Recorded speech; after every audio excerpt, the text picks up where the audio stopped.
So I've been wanting to talk about this for a while, and I haven't been able to touch on the subject, but now in these next couple of videos, I'm going to talk about it. We're going to talk about Jason Aldean's song and the whole drama regarding that. Now, there's a lot of nonsense going around online about the Jason Aldean song and what's actually being depicted in the music video and what's being talked about in the lyrics. And of course, every single white liberal is losing their mind over this song. Why? Because for some reason, they automatically attribute crime to black people, and they don't even realize how racist that is to come out and say, oh yes, you're talking about crime? You're talking about crime in a small town? Why are you talking about black people like that? They don't even realize how racist that actually is. But again, this is your modern day white liberal. So we're going to get into an article from a couple of social media websites, Variety being one of them. And this article says, Jason Aldean's Try That in a Small Town video undergoes edits and loses footage of BLM protests used without permission. Now, first off, why would you need permission for BLM protests in the first place? Like, BLM protests, they were literally destroying the entire country. Like, why would they even need permission? Why would you even care to ask permission for footage regarding the destruction of the country that was caused by people who were just looking for an excuse to loot and steal? Like, why would you need that? But again, that's neither here nor there. Whatever, it is what it is. Let's get into this article from Variety written by Chris Willman discussing this. So it says, in the firestorm over Jason Aldean's Try That in a Small Town video, some attention has been trained on the different sources for the supposed U.S. news footage of protests that was incorporated into the video, some of which has been reported to have come from foreign countries. In the meantime, though, one clip that definitely did come from the U.S. has been removed, reportedly because it was not properly licensed. The Washington Post was the first to report that Aldean's music video had been shortened by 6 seconds as a result of trims made by the artist team. Notably cut from the original video was 2 separate uses of footage of Black Lives Matter protests that came from Fox 5 Atlanta. Aldean's label, BBR, told the Post in a statement that the video footage was edited due to third-party copyright clearance issued. Now again, wouldn't you think that they would know that this stuff was copyrighted if it actually was? I'm sure that this team should have some sort of copyright check. So a lot of people are thinking that they essentially bent the knee and deleted the footage out of like Backlash and whatnot, but I don't think that's necessarily the case here. I do think that there is a copyright issue, and for some reason it did go under the rug. I just don't understand how that was even possible, considering the scope of their own actual brand and what they're capable of doing. They should have people there who are able to check copyright and whatnot. So apparently it was removed because of that, but a lot of people are using this as like a win, right? They're trying to say, and it's because they want to make everything political, right? So they're trying to use this as a win and say, oh look, Jason Aldean bent the knee, he removed all the BLM stuff, he's clearly admitting he was wrong, even though there's been multiple interviews of him never saying that he was wrong ever. But still, they're trying to make any sort of tie that they possibly can into some sort of weird victory. It's actually kind of strange.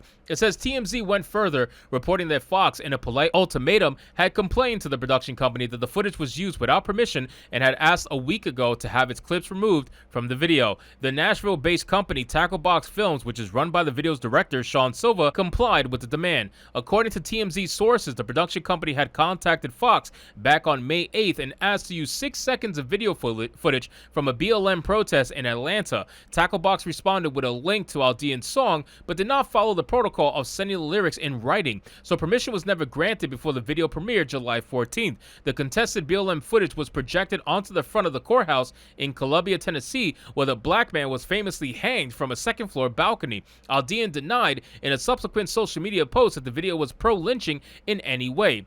And again, the only people that I've seen talking about that this is pro-lynching or anti-black are probably 98% white people, okay? Seriously, I'm looking at different videos on TikTok, I'm looking at different videos on Instagram, I'm looking at different videos on YouTube, every social media platform I could possibly see talking about this song, and it's almost only white people that are talking about how racist this song is. And that's because they're looking at the imaging in this song and they're automatically assuming that the song is talking bad about black people, even though the song does not mention race at one point at all. They're trying to say, oh, come on, you can see that's clearly what he meant. No, that's clearly how you took it. That's clearly how you think, and it's because this is the problem. You think like this of black people, but you're too busy virtue signaling and pretending that you are some anti-racist hero in your own mind that you don't even realize how absolutely racist you are. And you really are.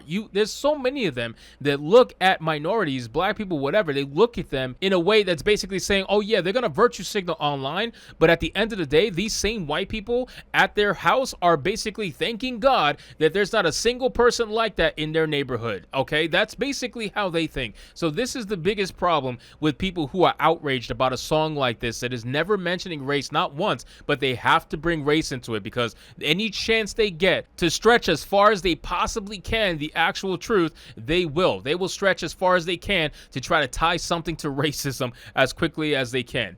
It says some of the other footage of demonstrations that remain in the video reportedly came from Canada and Germany. It is not known whether the other clips were properly licensed. Variety reached out to both Fox 5 Atlanta and Tacklebox Films for comment and has not received a response from either. More benign footage has been removed from the video as well. The Washington Post noted the final 30 seconds of the original video featured idyllic rural footage, including a man in a baseball cap and sunglasses looking into the sun, and an older man speaking about small town values while sitting in a wheelchair. Neither clip appears in a new version. No speculation was offered about why these more peaceful scenes might have been deleted, or whether those closing shots represented original or adopted footage. Aldean has come under attack since the video came out for conflating lawful protests with carjackings, robberies, and other violent crimes, as things would have been met with retribution in his visions of a small town. Ladies and gentlemen, Variety, what the fuck? What are you talking about? What are you talking about? Conflating lawful, peaceful protests? Bro, what? Conflating it with carjackings, robberies, and other violent crimes? That's exactly what happened. That's exactly what happened in most of the BLM protests. It was super violent. There was carjackings. There was robberies. They were robbing stores. They were looting stores, destroying property. They were doing other violent crimes. This is exactly what was happening in these protests. And the fact that you're trying to ignore that, the fact that you're trying to pretend that that's not the case because you are another website that likes to virtue signal to black people and make everything about racism, you are absolutely pathetic in every way imaginable. To try to still push that same narrative that has been debunked so many times about BLM protests being nothing but peaceful, kumbaya fucking gangbangs, like that's essentially what you're trying to say they are. You're a liar. You're a complete liar. And the narrative has been destroyed so many times, and yet you're so desperate to hold on to a Variety. You're one of those websites that is so desperate to hold on to this bullshit narrative. So this is the problem that's going on, and I'm glad that this song came out and is proving that all of these white virtue signaling liberals are absolutely freaking racist when they took a song that was about, hey, don't bring any crime to my small town that's going to be handled differently than major cities, and you took that as an attack on black people because you clearly tie crime and black people together. So anyway, guys, thank you so much for watching this video. I hope you did enjoy it. And if you did, consider leaving me a subscribe. I would greatly appreciate it. Don't forget to like the video, comment, let me know what you thought, and I'll see you guys on the next one. Hypnotic out.